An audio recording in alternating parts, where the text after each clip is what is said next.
on two-way, who recently sat down, by the way, with the second lady, Usha Vance, for a wide-ranging interview. Meghan McCain is back. Meghan, great to have you back. How are you? I hear good. you Thank have you so much good for having news. me, Sean. Congratulations are in order. I heard about it. Thank you so much. Yes, I'm pregnant with my third child. Ben and I are so excited, and it probably feels a little weird for you. You've known me since I was very young, and we're just really thrilled. You know, it's such a blessing, and we're gonna have 3 kids, and I'm about to be a boy mom. So anybody that has any advice about going from 2 to 3 or having boys, please send me as much advice as possible. If you want my advice, I'll give it to you offline. You go through this beautiful period when they're little, then you lose them for a few years, and then eventually they come back. It's those interim years that are the hard ones. Congratulations. I mean, Thank you. You know, I watch the Democrats and listen to them. Stephen A. Smith gives me a hard time. He's my buddy, and he says, you know, you love to play AOC and Jasmine Crockett and Al Green and crazy, you know, Grandpa Bernie, because you want the world to realize they're the Democratic Party. But they do control the Democratic Party. We haven't, that I've seen, I haven't heard from Chuck Schumer or Hakeem Jeffries about taking out Iran's nuclear facility, because they're afraid of the radicals that do run that party. Am I wrong? Patriots, grab your coffee, sit down, and buckle up, because what just happened on national television is exactly the kind of truth this country's been starving for. Meghan McCain, yes, the daughter of a war hero and no stranger to politics, just went on air and dropped truth bombs that shook the ground beneath the radical left. She finally said out loud what we've been yelling from our rooftops, writing in our comment sections, and posting across every free speech platform for years. The Democrat Party isn't just drifting left. It's been hijacked by social media, clowns, radical ideologues, and woke warriors who care more about TikTok than our troops, more about trending hashtags than the American worker, and more about gender politics than national security. And Meghan didn't hold back. She called them out by name. With fire, with facts, with courage. Folks, this is bigger than just one interview. This is a cultural moment, a turning point, a sign that even those once sitting on the fence are done with the insanity.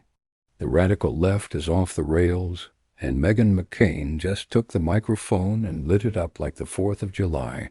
So if you love this country, if you believe in truth, freedom, and common sense, then stay with me, because we're about to break this whole thing down for. No, you're completely right. And I think, you know, I respect Stephen A. Smith, but these are the people the Democrats are putting front and center. And Jasmine Crockett is a deeply unserious person who I think only got elected to enhance her social media presence. And, you know, she goes on her social media and makes these ridiculously absurd, outlandish videos.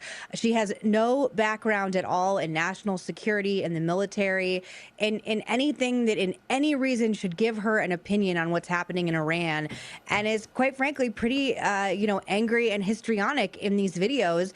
And I think it's for the sole purpose, honestly, is to get people talking on shows like this and to get attention. I don't think she's going to pass a bill. I don't think she has any kind of real future. I think, unfortunately for the Democrats, the problem is they have this whole group of young talent coming up in their party who only care about being famous. They don't care about helping the American people, and they don't care about helping passing bills or actually getting anything done. And I think she's patient zero in that. First off, huge congratulations to Meghan McCain. She's expecting her 3rd child and about to become a boy mom. God bless her and her family. Now that's the kind of traditional American family value we love to see. But let's get to the fire she dropped. Folks, she obliterated the Democrat Party. And I'm telling you, she's not wrong. The radicals like Jasmine Crockett, AOC, Bernie, Crazy Grandpa Sanders, they are running the show. And what do they bring to the table? TikTok videos, bad policies, and a total disregard for the working American. Meghan said it best: these people don't care about legislation, don't care about national security. don't care about you. They care about going viral and collecting likes. Meanwhile, the grown-ups in the party? Silent. Where are Schumer and Hakeem Jeffries when Iran's nuclear facilities get taken out? Crickets. Because they're scared of the radicals. Cowards. The thing that I have seen happen, and I don't think the Democratic Party is the party of working men and women. They used to claim to have that mantle, and they had all the union support. That support is now evaporated. For example, why would they be against the one big beautiful bill that cuts taxes for working Americans? Why would they be against or vote against, no tax on tips, no tax on overtime? Why would they be against secure borders? Why are they for or championing the rights of men to play women's sports? Why are they fighting for the Abrego Garcias of the world, or, torturing Donald Trump and ICE for doing their job and arresting murderers and child molesters and other violent criminals and cartel members out in California? That's what the party's evolved into.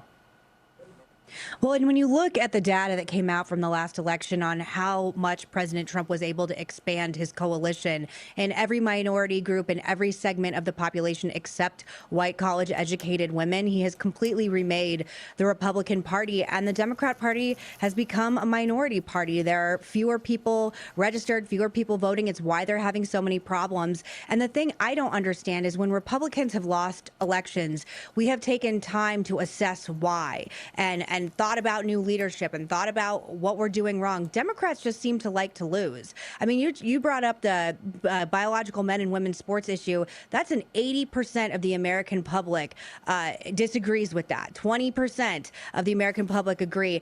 And that's an issue that they're going to double, triple down until the end of time. I actually think Democrats at this point would prefer to lose and keep their radical stances than ever win any election. And you brought up the fact I just had the privilege to interview our second lady, Mrs. Vance, and I actually believe there's a very strong potential.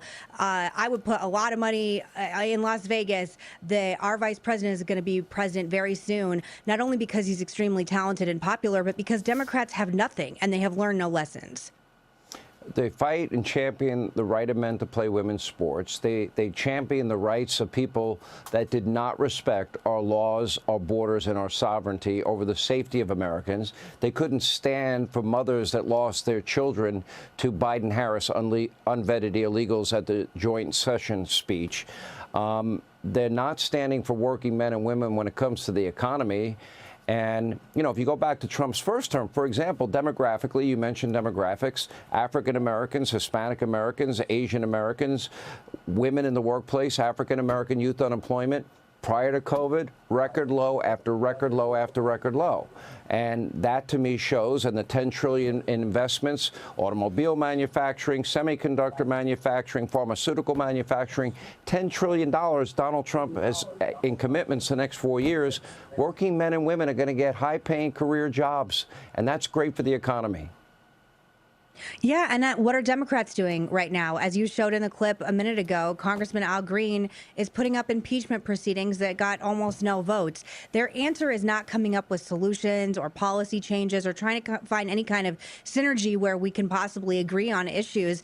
Their answer is just this bizarre obsession with impeachment and trying to take President Trump out. President Trump is one of the most paradigm-shifting presidents of any generation. I don't care if you support him or don't support him. You cannot negate that. He is one of the most popular presidents that we've had in the past 4 decades. And the idea that you are going to somehow take out his popularity by trying to impeach him again, you arrested him, you raided his home, you tried everything you could possibly do in every way to take him out using, in my opinion, unjust legal ways.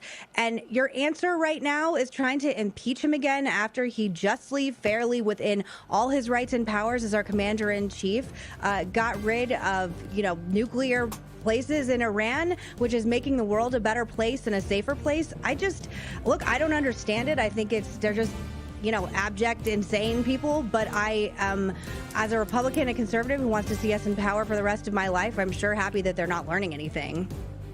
All right, Megan, great to see you. Welcome back. And can we talk about the biggest red pill moment? The Democratic Party has officially abandoned the American worker. They used to be the party of unions. Now, they're the party of pronouns and open borders. They vote against no tax on tips, against secure borders, against protecting women's sports. What the heck is going on? Trump, on the other hand, grew the GOP. Black voters, Hispanic voters, Asian voters. He brought them in. He gave people real results. Lowest unemployment in history for minorities before COVID. Massive job investments. Folks, $10 trillion is about to hit our economy in semiconductors, pharmaceuticals, and high-paying American jobs. And what are Democrats doing? Trying to impeach Trump for the 100th time. They're obsessed. They raided his home, arrested him, dragged him through the mud, and still he stands tall. Because you can't impeach a movement. Here's the hard truth, Patriots. The left would rather lose elections than give up their woke ideology. 80% of Americans are against men and women's sports. But they keep pushing it anyway. They'd rather burn this country down than admit Trump was right. Meghan McCain just confirmed what we've all known. The Democrat Party is no longer serious. It's time to take our country back, stand with truth, stand with liberty, and stand with President Donald J. Trump. If you're with me, smash that like button, share this video with every patriot you know, and hit subscribe so we can fight back together. The war for America's soul is on, and we're not backing down.